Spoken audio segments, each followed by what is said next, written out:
வணக்கம். இந்தியாவில் நடுக்காட்டில் 12 சிங்கங்களுக்கு மத்தியில் குழந்தை பிறந்த சம்பவம் நடந்துள்ளது. குஜராத்தின் அம்ரேலி மாவட்டத்தில் உள்ள மலை கிராமம் லுன்சாபூர்.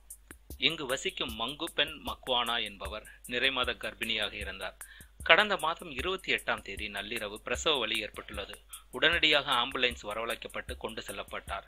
அவர்கள் செல்லும் போது நடுக்காட்டில் சிங்க கூட்டம் ஒன்று அவர்களை சுற்றி வளைத்துள்ளது. 12 சிங்கங்கள் புடைசூழ்ந்து நிற்க ஆம்புலன்ஸ் டிரைவர் வண்டியை அப்படியே நிறுத்தியுள்ளார். மங்கு பெண்ணுக்கும் பிரசவ வலி அதிகமாகவே என்ன செய்வதென்று தெரியாமல் விழித்துக் கொண்டிருக்க மருத்துவர்களின் அறிவுரைப்படி பிரசவம் நடந்துள்ளது. பிறகு அழகான ஆண் குழந்தையும் பிறந்துள்ளது. இருப்பினும் சிங்கங்கள் அந்த இடத்தை விட்டு நகர்ந்த பாடில்லை. உடனே டிரைவர் ஆம்புலன்ஸ் லைட்டை ஆன் செய்து ஆஃப் செய்து வண்டியை ஸ்டார்ட் செய்து சிங்கங்களை ஒவ்வொன்றாக விரட்டியுள்ளார். அதன் பின்னர் மருத்துவமனையில் அனுமதிக்கப்பட்டு தாயும் சேயும் நலமாக இருப்பதாக மருத்துவர்கள் தெரிவித்துள்ளார். நன்றி, வணக்கம்.